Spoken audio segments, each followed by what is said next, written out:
All right. Welcome, folks. I see people are logging in, so that's great. Welcome to our Ask Mayfield Anything.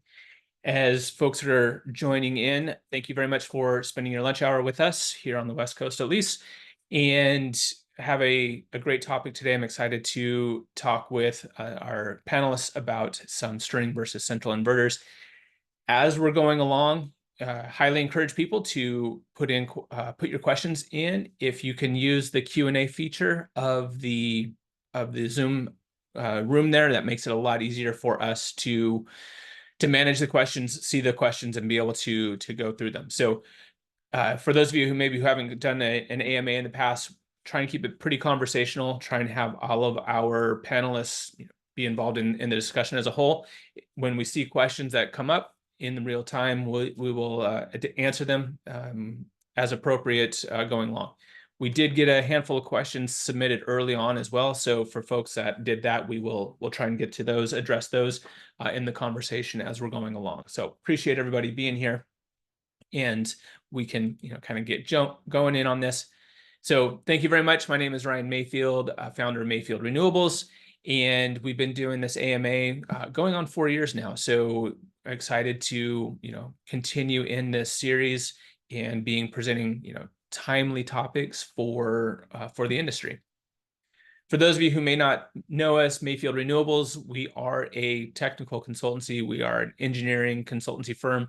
And so we do a lot of design and engineering. And then a big part of what we do is a lot of education as well. So we have classes that we offer. We do things like this AMA. We have something called the Code Corner that we have available online, where I talk about codes and standards as it relates to the industry. So very much education oriented. And so we love to talk with people, get that information out, and be talking with the industry as well. So today I have 3 guests with us to talk about the central and string inverter discussion, and I'm going to let these guys introduce themselves as we go along. But Anton Patton is Senior Products and Apps Engineering Director with Chint Power Systems, or CPS. So Anton, thanks so much for joining, and yeah, tell the folks a little bit about yourself. Yeah, thanks, Ryan. Hi, everybody. I am Anton Patton, the Product Management and Applications Engineering Director with Chint Power Systems. I work with our applications engineering team, providing technical support for our customers throughout their projects, as well as working with our R&D and engineering team on looking at new products, new features for the US market, and systems being designed. Been in the solar PV industry for a little over 10 years now, working in design engineering, project development, and been with CPS for about 6 years now on the product side. Great. Thanks for joining, Anton. Next up, we have Tanner Jobgen, and Director of EPC Services at GenPro. So Tanner, will you introduce yourself to the audience as well? Yeah, thank you, Ryan. Excited to be here today. I'm worked with GenPro Energy Solutions. We are a EPC contractor operating throughout the Midwest. I've been with the company now for 8 years and served in numerous roles over that time, but most recently, kind of the tip of the spear when it comes to sales and development of our EPC projects, finding and responding to RFPs, active in the bidding process, and then also active in the pre-construction, early stage engineering before our operations team kind of takes and runs with it. So appreciate the invitation. Yeah, thanks for joining. Really appreciate it. And then last up we have is Lucas Murphy, and Director of Project Engineering at Pivot Energy. And so Lucas, can you let folks know about your role and what Pivot does? Yeah, absolutely. My name is Lucas. I'm the Director of Project Engineering at Pivot Energy. Pivot, we're a nationwide developer and IPP, mainly focusing on community solar projects nationwide. Started in the solar industry about 10 years ago in the design world and project development side of things, but now the last couple of years more focused on the QA/QC side of the world, now that Pivot owns and operates all of its projects or most of its projects. So, very happy to kind of get both sides of the product world and happy to be here to talk with you all. Great. Appreciate it, that intro. And so, yeah, so I'm excited to have the three of you, different perspectives. We've done some calls before to get prepped for this. And so I think everybody's approaching the topic a little bit differently and kind of have their lens and their own history that goes with it as well. So I think it's a great way for us all to look at this and talk about it. So large scale solar design with string inverters, that's the topic. And, we're really going to be talking a lot about string versus central is a big part of what that conversation is, and trying to help people, or, at least putting in your mind, those in the audience out there, what is it that you should be looking at considering when we're talking about these different types of systems. And so we do have a quick poll up there on the screen there. If you take a moment just to kind of help us understand, who you are and kind of where you're coming from. But as we get going, I'd like to just kind of set this stage. We talked about this, not a ton, but I mean, we had a discussion around this. What is large scale? That's first and foremost kind of setting that boundary.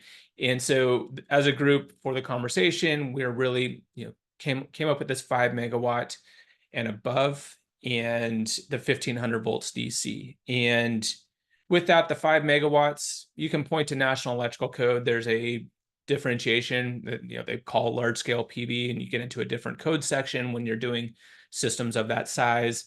And the 1500 volts DC kind of helps separating that rooftop versus ground mount situation, because there are a lot of other questions, a lot of other things come into play, obviously, when we're doing rooftop versus ground mount. So not that you can't do a 10 megawatt roof mount system, definitely have seen those, and we'll see a lot more of those. But right now we're really focusing in on these larger scale systems. And quite honestly, 5 megawatts in this conversation, in this context, is probably even small. We're seeing hundreds of megawatts type systems, and the discussion we're having would apply all the way through those systems as well. But kind of wanted to set that stage for you as a audience of where we're kind of drawing that line. So with that, we'll talk about kind of the string inverter evolution. And Anton, I was going to have you kind of lead us on this discussion. We're showing some CPS inverters, and it's been interesting. 2012 is where we start on this graph. And as we talked in our intro calls, we even had early 2008 before we had even larger string inverters. But I'd love to just kind of have you give us kind of walk through this evolution process.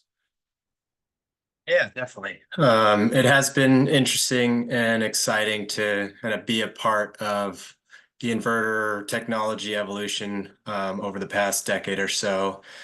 And like we're seeing here, back in 2012, 2013, some of the largest string inverters that were available and on the market were around 14 to 20 kilowatts.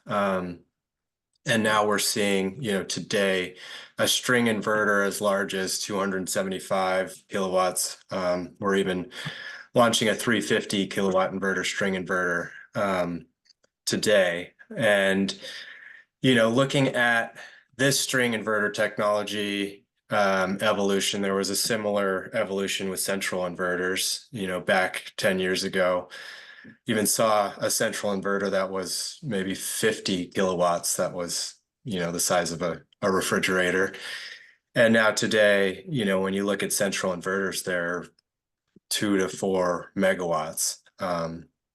So yeah, I mean, looking at string inverters specifically, which has been our focus for the US market here at CPS, we've really been able to get a lot of power density in one inverter. So being able to have one inverter process a lot of power, there's benefits like MPPT, the max power point tracking. You have one one inverter where you're bringing all the DC strings in, and you're able to kind of simplify the installation, the O&M, and I think one thing that we've seen with large scale PV systems and designs, when comparing string to central, is that dollar per watt, and having a lot of power in one inverter has really driven that dollar per watt cost, while also bringing in a lot of benefits of string technology to these systems. Yeah, and I think one of the things, so this maximum PowerPoint tracker, the flexibility around that is one of those talking points, and we'll talk more about, I think, all of these things as we go in this next hour. And I don't want to get too far ahead of ourselves, but that the simplified O&M is something to put out there, to be starting to think about. And as we were just talking about right before the call started, the approaches to your O&M are probably going to be a little different. And so we'll kind of walk through the whole process and get to that O&M and get to that, kind of talking about some of those different strategies, I guess, that we have around that. And it is interesting to me, the kind of the evolution. So, I remember you mentioned the 30, 50 kilowatt inverters that are as big as refrigerators, if not even bigger. They have the isolation transformer built in them. All of our inverters at that point in our lives were much bigger. But the idea of being able to have a 30 kilowatt that a couple people can lift versus having to bring a truck out or a crane out and be able to set it it's a big difference. And I'm going to ask a question on your inverter specifically, Anton, because I don't know this for sure, but I'm kind of looking at the right end of that scale. You talked about a 275 and greater. So string inverters, traditionally, I think people are thinking you're bringing those individual strings into them, so you don't have or don't need to have those DC combiner boxes. Are you guys sticking with that as far as kind of your form factor, or are there options for people to be putting in combiner boxes on those as well? Yeah, for most of our string inverter products, we at least have that capability of bringing the DC strings, the individual strings, directly to the inverters. We do have some solutions, including our 100, 125. We have a centralized wire box option where you could install a DC combiner or DC combining out near the array and have the inverters in a more centralized location and bring those combined circuits to the inverter. But we also have the, I guess, distributed or kind of standard string option where you can bring those strings and those home runs directly to the inverter. Okay. Yeah, and so I think, just in my mind, I think string inverter, that you're doing exactly that. You're bringing the strings to the inverter. I know doesn't always have to be the case. And then we start to get into some semantics like, well, okay, is that if you're putting in a combiner box and bringing in an combined output, is it really a string? But we don't need to. That can be a fun philosophical conversation over a drink at the next RE Plus. So let's move over here to kind of the system design. So early on in the process, and I wanted to bring both Tanner and Lucas, kind of roll you guys into this conversation.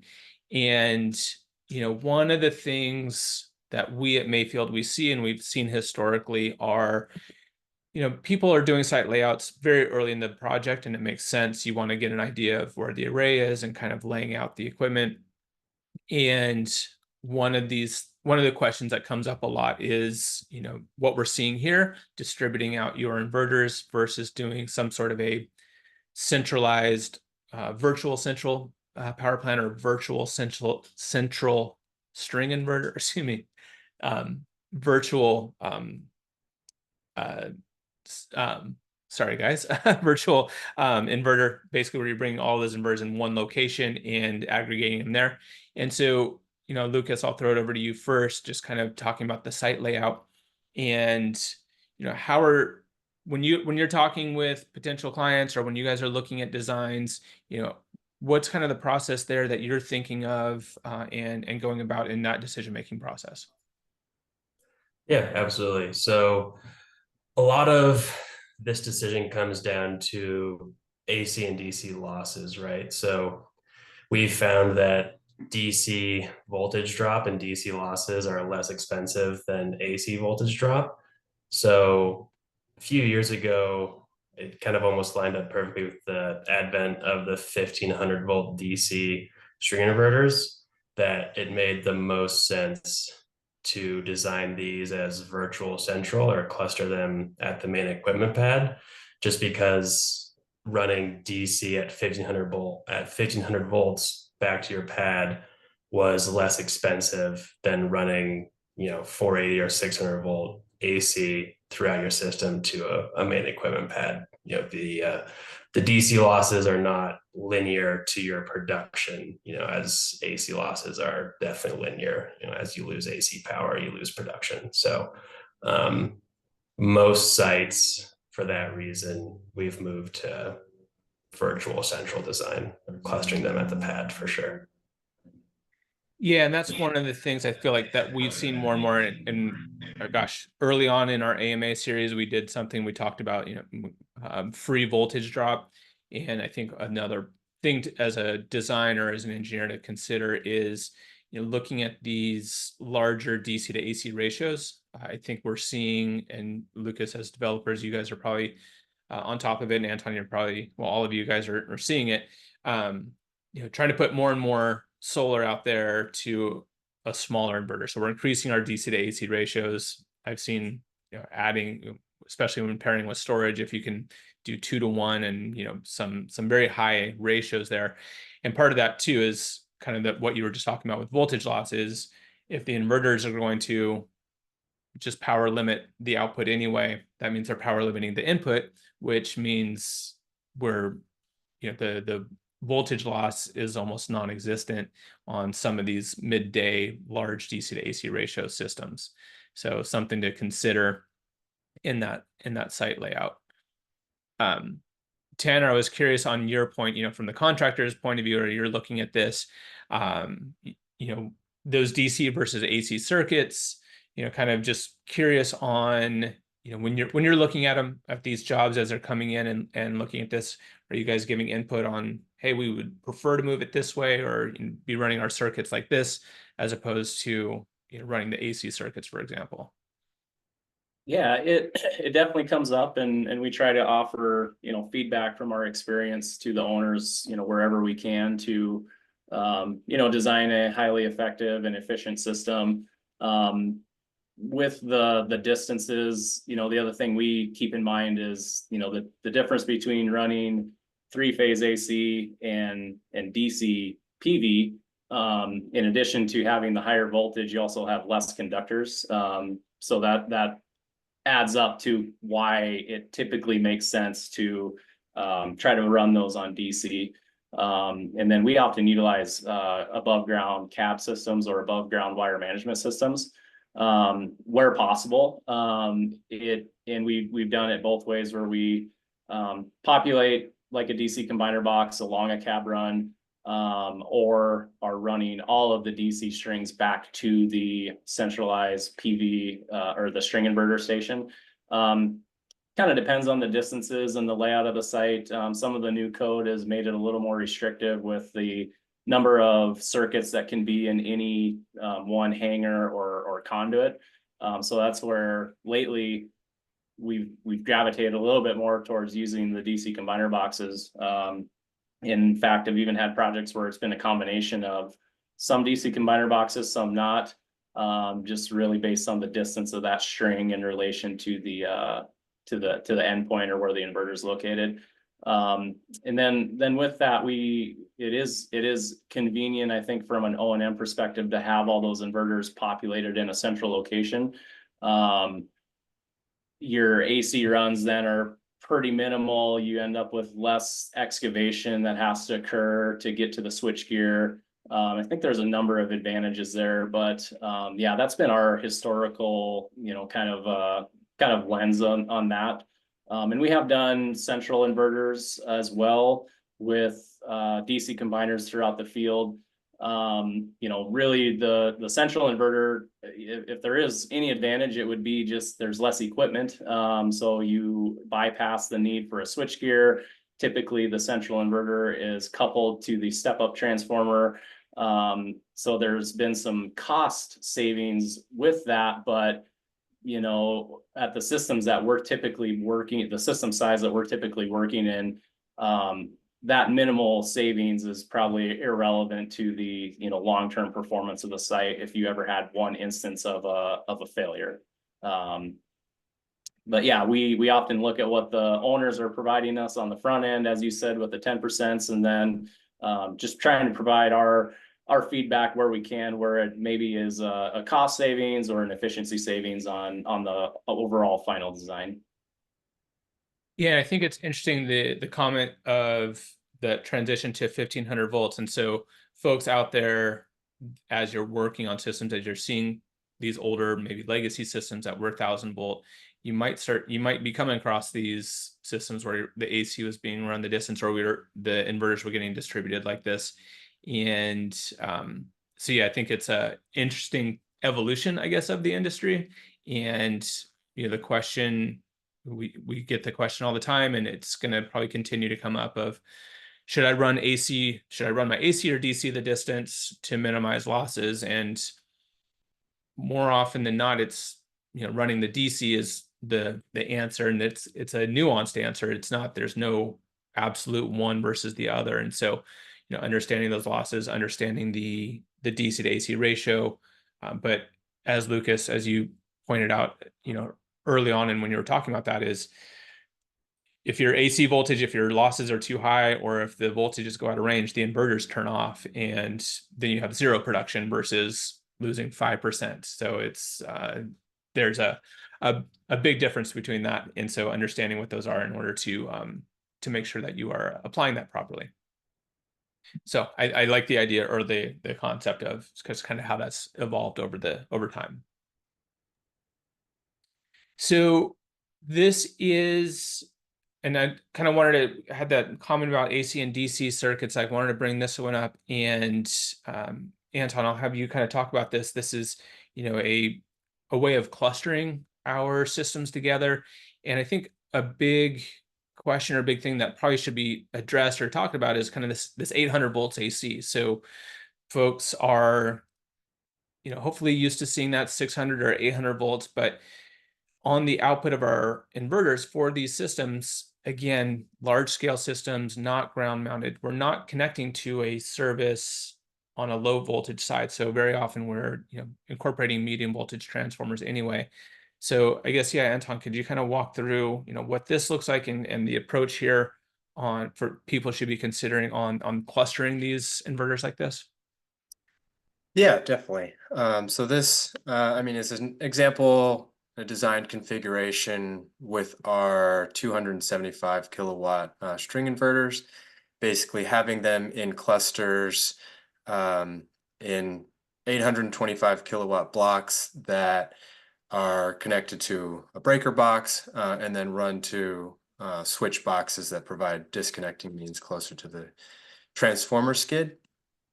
And yeah, I think on the 800 volt AC, you know, with 800 volts for our large scale inverter technology, we're able to really kind of get that power density and have high power inverters.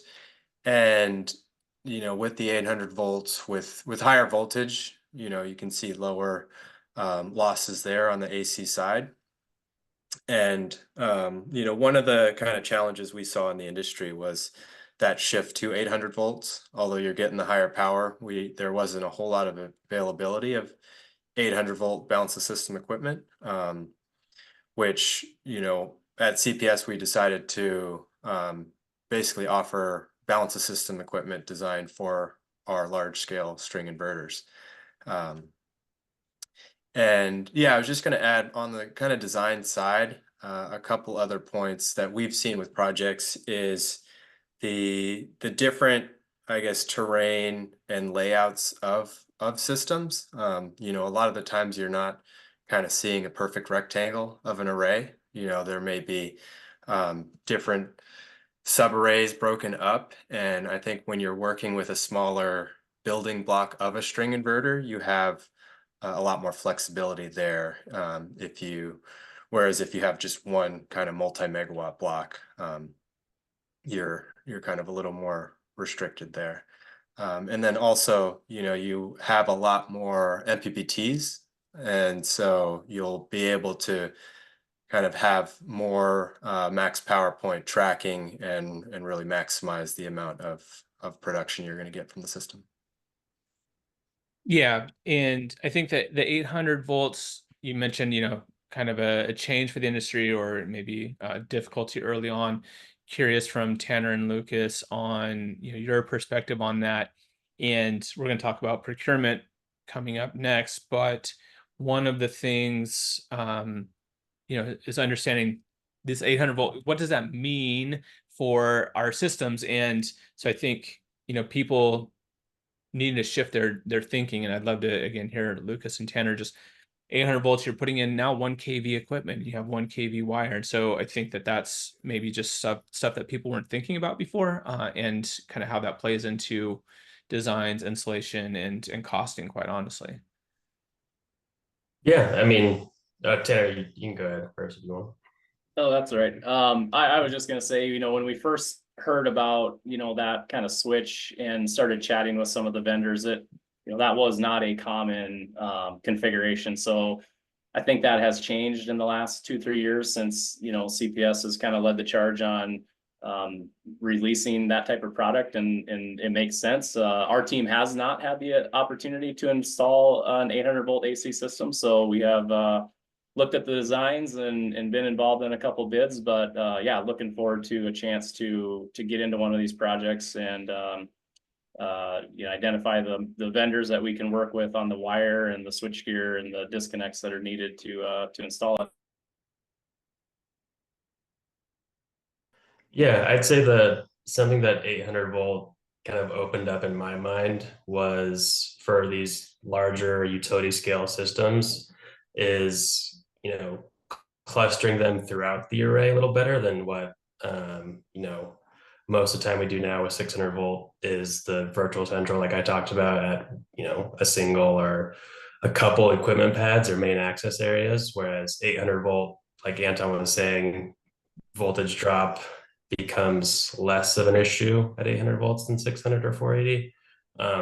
And with these larger systems, you can kind of create pockets of inverter clusters at 800 volts and have a little more flexibility as far as AC losses go. Yeah, and that's interesting. I think this just kind of continues with the evolution of our system designs. We talked about the jump from 1000 volt DC to 1500 volt DC, and so jumping up to 800 volt AC on the output makes a lot of sense, and that's definitely something that seems like can be engineered, or at least evaluated in terms of doing these mini clusters and running the 800 volts some longer distances than maybe you would on 600. And it becomes, I don't know, it's an interesting exercise to me, and it's one that I encourage people to do, and not just run with a layout or something, taking the last job and running with it, especially if you're changing, like you were just saying, Tanner, if you're jumping from 600 to 800, that's going to have an impact on everything. And so understanding what those differences are and how it may change your entire layout, I think, is an important thing to do. Go ahead, Lucas. Oh, sorry, yeah, I was just gonna say it's kind of like Anton was saying. There's not many flat square sites anymore, and and with more terrain following trackers entering the market, we're getting more and more sites that are more undulating open to us as developers and owners. So that's another great thing about string inverters is as your sites get a bit more difficult, the flexibility of those string inverters and the ability to value engineer sites based on the evolution of an individual project. Even you have different requirements come up throughout the development process, whether it be from an AHJ or a setback that comes up late in the project life cycle. Maybe you find a pocket across a stream that you can use, and you're doing everything you can to fit as much solar on there as possible. So the flexibility of a string inverter can really help you out there. Cool.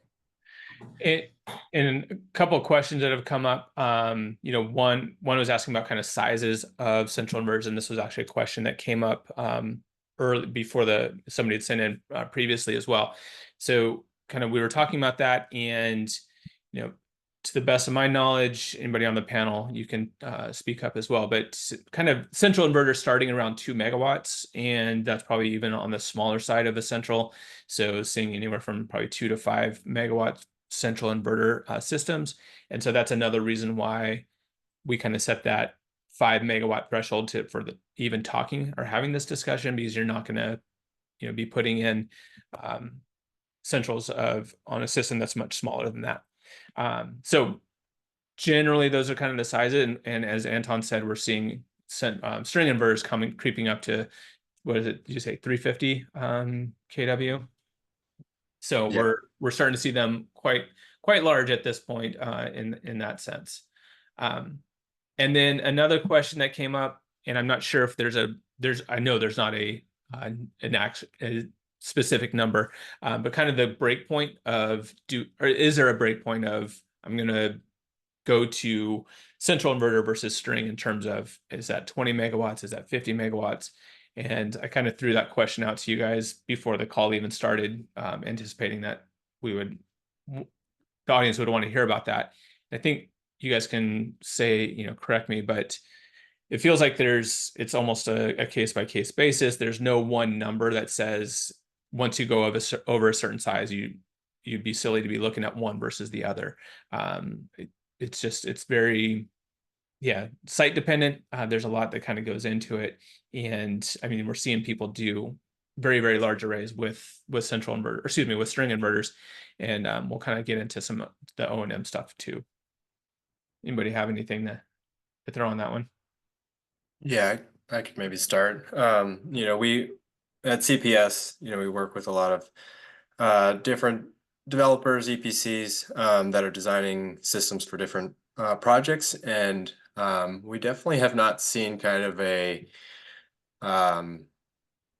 you know, agreed upon limit of, you know, string versus central of where to go. And you know, we're definitely seeing larger and larger systems using string inverter designs. You know, we're seeing 100 megawatt plus systems with string inverters, and kind of it seems like a lot of the industry is understanding a lot of the benefits of string technology, especially if you look at kind of the operations side and some of the benefits that we've already talked about, versus just looking at, you know, the CapEx, the dollar per watt of the inverter itself.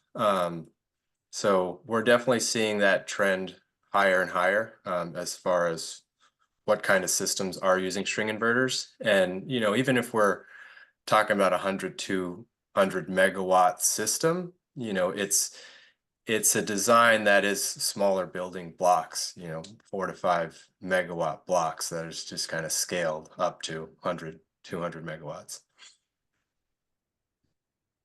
Yeah, and I feel like as with everything in our industry, we're just kind of pushing the bounds larger and larger, and so, you know, kind of seeing what we can do.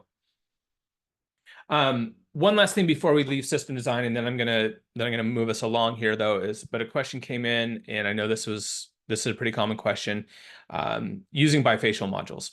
You know, how to account, and I think this gets into a very specific design question, but I'm sure you all have been seeing bifacial modules quite a bit in the recent past. And, you know, is there a way that you all, you know, use or try and use, I think specifically around the current value, you know, how to properly use that current value. One of the things that, you know, I'll kind of start and throw it out there. One of the things to consider is, you know, within code, you have some allowances to limit the current value coming into the inverter based on what that inverter's limitation, what its input is. And so that's one way of not necessarily getting around the bifacial issue, but addressing it in the sense that if the inverter can only accept, you know, 200 amps, then that's all that you have to size your conductors for, and because that's all it's going to take in.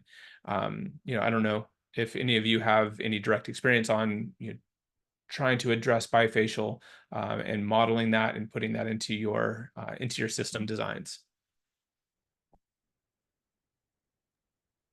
I don't have direct experience sizing based on bifacial current, but something on this topic that's relevant is on, mismatch.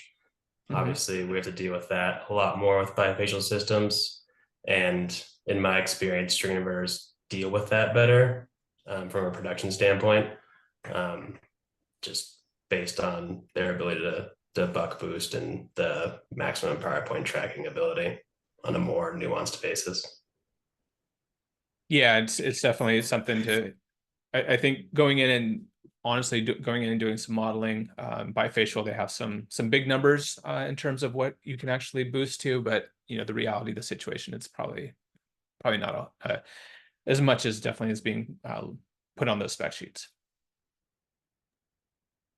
Yeah, and on our side, we look at those inverter limits and making sure even with the bifacial gain, that the current is going to be within the inverter's specifications. So that's something that we have looked at with our string sizer tool of trying to simulate and estimate the bifacial gain, or at least the additional current you're going to see with those modules, and checking them against the inverter specs and making sure it's within the limits. One, I guess, other consideration that has come up is the fusing, the DC fusing for each home run when you have bifacials, and basically how much current you are going to have, since it could vary a bit more with bifacial modules versus monofacial. So that's something that we have looked at as, if we have DC fuses in our inverters, we allow them to be swapped out to a higher fuse if needed. Or we've looked at inverter designs that would have, 1 or 2 strings per input, and then kind of not have those fuses in there, so you have a little more flexibility. Awesome. Thank you for that. Yeah, so let's continue moving on. I know we're gonna run short on time if we don't keep pushing forward. So did want to talk about procurement. I mean, this is definitely a real issue for people, out in the field. It's a real issue for manufacturers as well. So, talking about the product availability, lead time, I think this definitely gets into the capital expenditures versus the operating, and just very well could have an impact on the system design preferences. So, I think maybe Lucas, we can start with you. Just from your vantage point as a developer, and you're getting into these systems. Obviously you're on deadlines and things like that. And so, I guess if you could just talk about your experience on these systems on the procurement side. Yeah, absolutely. So, like you said, central inverters, the lead time is probably the biggest difference between those and string inverters. I mean, you're looking at 40 weeks versus 14 to 18 is a major driver in decisions. I'd say, just from a holistic standpoint, I think central inverters still have a lower capex to start off, but we found string inverters as a long-term owner operator are better for us from an OpEx standpoint. You have lighter equipment. If you ever need to fix anything or replace anything, you don't need to bring heavy equipment out there anymore. Don't have to get a manufacturer's rep for everything and anything, and no crazy specialized training required to go out to a site and kind of diagnose string inverter issues. I think those are the kind of the main drivers on the procurement end for us. Mm-hmm. Yeah, and Anton, I mean, on the manufacturer side, you obviously feel the pinch as well, and you're out there trying to manufacture these, trying to get these out to customers. And so I think the other part, not just the inverters themselves, but thinking about the switchgear that's required. And so we talked about the 800 volts switchgear, and so that requires one 1 kV equipment that's going to require different wire types, different fuse types, things like that, or overcurrent protection. So it's not something you're just going to go to your supply house per se and pick up off the shelf kind of thing. So I mean, how are you guys approaching that in terms of the procurement, trying to the lead time, especially trying to manage that and get stuff out to your customers? Yeah, I mean, obviously, we do all we can to help make sure our customers' projects are successful and schedules are met. And one of the advantages of string inverters is that we're able to manufacture and have a large amount of stock in our warehouses um, locally to be able to support. On the procurement side, when inverters are ordered, we typically have a 4 to 6 week lead time, which, like Lucas mentioned, is much shorter than typical central inverter lead times that you'll see. And it also, gives us the capability of having a large amount of stock if there's any issues, if a replacement is needed, or repairs, we're able to do that quickly.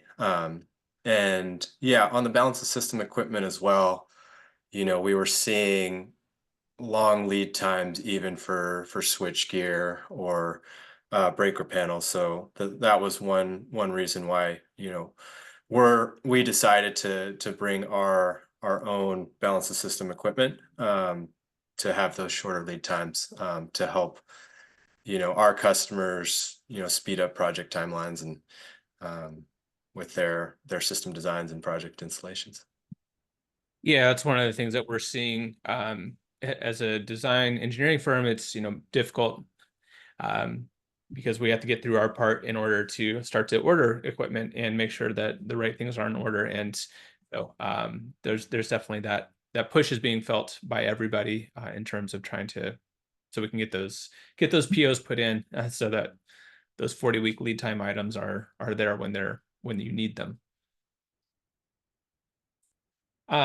Let's move on, talk a little bit about installation. There was a couple questions here that I'm going to try and bring up as we're talking about this, but installation. So I think that it's for the folks on the call, probably pretty apparent just in terms of a little bit of flexibility around, we're looking at a string on the left, central on the right.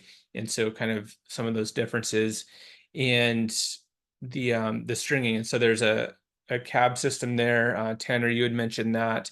So I'm just curious on kind of your input on that flexibility, the flexibility in of itself of on the installation side, and just kind of how you see that one versus the other, and what you guys are when you're putting your field resources into doing those installations. Yeah, absolutely. String inverters 100% offer many more options. So as we kind of discussed, you could populate them throughout the array, virtually centralize them, use a DC combiner box, don't use a DC combiner box. So that just creates a lot of options. And oftentimes, at least when we're getting involved in a project, it's fairly shovel ready. There's a deadline on a COD date that needs to be met from the developer or owner side of things. So there's a lot of considerations with the lead times, the functionality, the flexibility that goes into how that final issue for construction set of engineering plans comes out. So we're thinking about all those different types of things. With the central inverter, obviously we're far less options. Now there could be some arguments to be made. There's less AC wiring that be done. You kind of got everything in one skid, somewhat prepackaged. That definitely has some advantages with the CapEx side of it. But ultimately our goal is to deliver the highest quality system that's gonna be there for 30 years and generate the owner the most amount of revenue as possible. And so that's the lens that we try to look at it through. And anymore, kind of alluded to earlier, these sites are not perfectly square rectangular anymore. We're working into less and less land availability. So, projects are taking, sometimes less than ideal sites to work. And that requires a level of flexibility to make that happen in an efficient way. And then the interconnection flexibility is also important, just from we work a lot in the community solar space. So most of those programs have AC nameplate limitations, and it just allows you to scale your AC nameplate, 125 kW at a time is much easier than, 2.5 megawatts at a time. It just opens the door to work with numerous different sites that can fit different GCRs of modules, and kind of come up with an AC nameplate that really makes sense for the space. Yeah, that's great. And yeah, the whole thing around, and we're seeing a lot of community solar that build those building blocks, being able to hit what those requirements are, hit those specific limitations. You can do it a heck of a lot better when your building blocks are smaller like that. And then you can even go and do power limitation and things like that. So it's, we've definitely seen that in our approaches. So there was a question and I don't know, Anton, you may have a good sense of this. So Kelly asked the question about if there's data around cluster 600 volt cluster mount distributed throughout the array versus a virtual central. And I know that at Mayfield, we had done some of that analysis. It's dated at this point because we were looking at previous voltages of systems, both DC and AC. And so I'm curious if you guys at CPS have done any analysis, or this is something that I would encourage the engineering firms out there to go and do, looking at, what are those breakdowns if you cluster 3-4 inverters within the array versus bringing 20 and building a pad at the in one central location. Is that something you guys have looked at and kind of put together any data?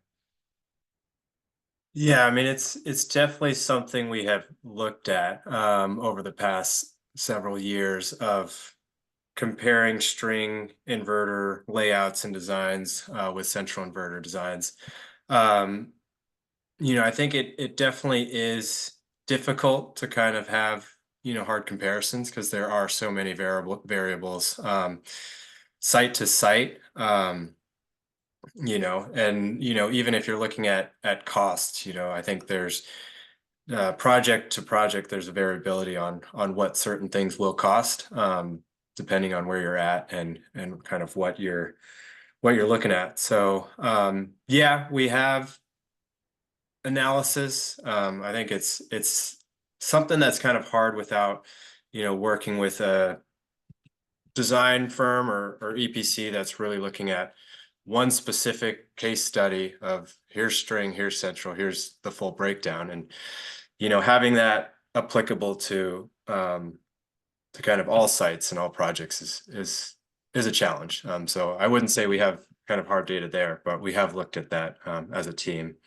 and kind of tried to put together our own analysis. Yeah. And Oh, go ahead, finish it up. yeah, no, on that, but yeah, kind of on the installation side, I was going to add, looking at these two inverters here, just weight wise, you're talking about, a piece of equipment that's 200 to 300 pounds versus 2 to 3 tons. So, there's definitely installation considerations there of how you're lifting and installing the equipment and mounting them. And I think even bigger consideration is when you're coming back to a site and installing a replacement. You're definitely not going to want to have to bring in a crane or heavy lifting equipment every time. Yeah, absolutely. And that kind of leads us into our last main point here I wanted to talk about. So development and ownership, and this is getting into O&M. And there were some questions that had been pre-sent in around O&M question, things like kind of just talking about the strategy, the strategy of doing a O&M around central versus a string system. And so I kind of wanted to throw a couple things out, but would love to hear Tanner and Lucas, since this is, in your world, kind of what that looks like for you, You know, if your teams are taking a different approach for those types of systems, you know, one of the things I've heard, I'm not in this world, so, but, you know, talk to plenty of people who are doing it, but in this, like, using a string inverter system, one way of managing operations and maintenance is keeping extra units in the job shack or in the job trailer. And then that way, if there is a problem, if and when there is a problem, you can swap out the inverter and kind of figure out what that problem was, maybe a little, maybe not as proactively, but you know, it's a quicker replacement. You're up and going again. So just kind of curious on your guys' approach on that, if your teams are taking a different approach to O&M on the two different system types. I'd say, I mean, we're pretty much right in line with what you said there. Definitely like to keep a spare inverter on site. Our kind of general rule of thumb is an inverter or a spare inverter per 3 megawatts, give or take, on site. As far as the string inverter goes, obviously can't really keep a spare central inverter on site. That's not very economical. But as an owner, we've seen firsthand issues come up, especially in the early life of a project.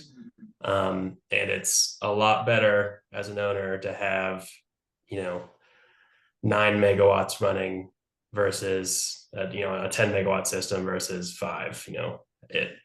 It fully, large swaths of the system getting wiped out versus just spots here and there. And something we also like to see is the increased granularity of data that you get with string inverters. From a remote monitoring perspective, you can diagnose and troubleshoot issues easier, with more data than a central inverter, where you may not know exactly what's going on, and you may waste a lot of money trying to figure it out before you come upon a solution. Sure. Yeah, that's really been our experience as well, Ryan. Much of what Lucas said has kind of been our strategy, and some of that has been kind of proven to us through experience. We did do a project that had 2 central inverters. It was 5 megawatts AC. There's a failure shortly after energization, and this is a little bit closer to COVID, so lead times were even worse. But that site sat at 50% capacity for almost a year. And that one experience is probably somewhat created a bias, but it shows what is possible at the right system size with the right technology implemented in the right application. Sure. And I guess I have a couple things that just have in my conversations with people. And so one is, and so the question that came in, somebody was asking about changing fans, checking terminations and things like this. And pretty new to NFPA 70B is, and they're putting in their annual checking of terminations with a thermal, with an IR gun, or with an IR camera, I should say. And so, I mean, that's for folks that are going out and doing that O&M, that should be something in your mind if you're opening up 20, 40 inverters versus one or something like that. That's, definitely put that into the mix. Not saying that that's going to drive you one way or the other, but there's a lot that goes into the O&M that probably should be considered as part of all of this. And then kind of that same point that you were just making, Tanner, is it's not even necessarily the inverter. There can be things on the AC aggregation. There can be circuit breakers that maybe go bad, or there are relays, things like that. And so that can have a big impact on things as well. So just understanding the system as a whole is important, I think, too, on that O&M side of things. Yeah, absolutely. Yeah, and I think, you guys are touching on it, but big consideration with repairs or replacement is, what the lead time is, for how long that's going to take and how long that one inverter, or part of the system is going to be down. Whether it's having a spare, on site, or having a replacement string inverter, versus, having to wait for for an inverter to be repaired, or look at, parts that may be challenging to find availability or have longer lead times themselves. Perfect. All right, so we're getting towards the end of our time here. So I want to kind of get through these last couple things, but really some big key takeaways. Don't necessarily need to read through these, but there are a lot of things that go into it, and there's as seeing from the questions people are asking, there's no absolute answers on these, and so I think part of this is understanding your situation and kind of getting back to that. Is there data around doing a cluster versus distribution? And my thing is you can go through and you can do some modeling, you can do some checks, and probably what you're going to come to is a few different buckets of maybe a system that meets these relative constraints. We're going to go about it this way. If it's over here on the other side of it, then we might distribute the inverters or something versus centralizing them. And then even beyond the question of central inverter versus string. So I think that there's no one size fits all kind of thing as seems to be the case in our industry as a whole. So taking all of that into account is an important aspect. I guess for the panel, are there any other the key takeaways that you really would want people to think about or consider as they're going through this discussion or this thinking on these large scale systems? Yeah, I mean, I think, a lot of what you said is kind of what we've talked about is, there are many different types of projects, designs, considerations. And, at least on the CPS side, we try and design our products and solutions to be able to be used across a wide range of applications. And so I think that flexibility is key, and really kind of looking at not just CapEx, but also all the benefits over the lifetime of these systems. So yeah. Yeah, I mean, it's Ryan, it's like you said, there unfortunately isn't a lot of binary decisions in our industry. Every site is different and they're just getting more and more complex and fun, depending on your perspective. But yeah, I'd say just the ability and the know-how to kind of value engineer your projects with string inverters versus central. Don't get stuck in your ways at all. The industry is ever evolving for sure. I mean, who knows, we could be at 2000 volts or 2500 volts DC here pretty soon, not to open up a can of worms, but at the end, but keep your ears and eyes open, and always be willing to model something new and see what comes out. No, I think that's a great point, and not to throw that one on total curveball at the end, but I mean the industry is evolving and the industry is changing if nothing else, and so what we may be seeing in a couple of years will be different from that as well. All right, well, I wanted to leave this up for just a moment. Really appreciate everybody's time as attendees. I really appreciate the panelists' time as well. There's a number of questions that came through and couldn't get to everything. So, here is our information, our individual information. I'll speak for myself, always welcome to hear from folks. If there's questions, if you want to follow up on something that we didn't touch on, or maybe you need a little clarification, more than welcome to reach out to us at Mayfield. Happy to talk to you about that as we're going along, or as questions come up from you guys. And so our panelists here as well, here's their information. So if you have specific questions for them, then here's their information. I really appreciate everybody's time, and as kind of a closeout on this, just want to again thank you for participating in this, bringing in all these great questions, sending us questions ahead of time. Mayfield Renewables, we do have a number of courses that we like to offer, so this is just a part of something that we do. So I encourage you to take a look at our website and see the different courses that we have available for people. And then next month, we just kind of put it on your calendar. We've been talking with a few people, and so we're going to be talking about 9540A. And so as it comes to energy storage systems, we've been learning a lot about 9540A. Want to disseminate what we've learned and bring some people on as well. So you can keep an eye out for that at the end of next month. So Anton, Tanner, Lucas, thank you very much. I really appreciate you guys taking the time to join us, preparing for this and then delivering on this. And really can't thank you enough. Yeah, thank you. Thank you, Ryan. Yeah, thank you, Ryan. Thanks, everybody. Okay. Have a great afternoon, everybody. All right. Take care. See you.